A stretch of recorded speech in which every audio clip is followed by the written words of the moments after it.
The Harrigan crime family's war came to an end in the MobLand season finale, but Harry's rejection of the enigmatic and dangerous Cat McAllister could soon lead to a more deadly conflict.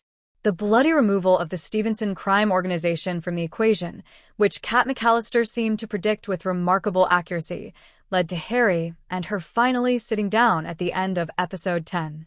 The meeting, as expected given their frequent appearance in earlier episodes, focused on the favors Harry owes Cat for saving Serafina Harrigan and arranging for Conrad to meet with Jamie Lopez.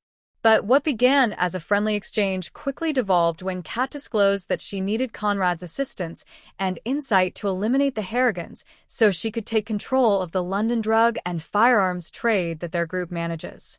Harry flatly rejected Cat McAllister despite acknowledging her strength because he was loyal to the Harrigans in general and, more importantly, to his best friend Kevin. Harry's life, along with the lives of his wife and daughter, were probably forfeited at that point, raising the question of why he would so blatantly turn Cat away. Seeing the first season of MobLand and concluding that Harry Da Souza is a good guy is really hard. He may not be as ruthless or hateful as those he obeys, but since he carries out their wishes, it doesn't really matter. Perhaps it would be more accurate to describe Harry as principled rather than good. At the very least, he adheres to a code that guides his decisions and is unwavering in his commitment.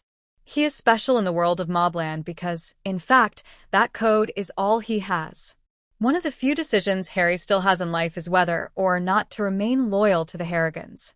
Although he could use his lethal abilities for a number of parties, it is at least admirable that he stays by his best friend's side and uses whatever violence is required to keep Kevin, his family, and the other Harrigans safe.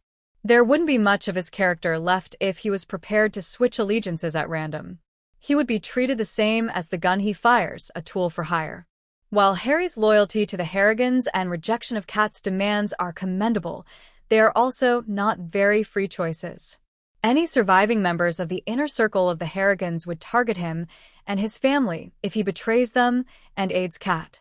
Conrad has stated as much, and if they lose the gun and drug operation but manage to survive, it's safe to assume that retaliation would quickly become their top priority, given how evil and borderline psychotic he and Maeve are now. It's a damned if you do, damned if you don't situation for Harry, and in some ways, one could argue that it would be wiser to betray the Harrigans because he is well-versed in the organization's operations and key players, and their power is nothing compared to Cat's. Taking a chance with the unstable Harrigans rather than the international crime lord Cat McAllister makes his decision to stay loyal all the more admirable, but still foolish, since he appears to be taking much lower chances of surviving for his family.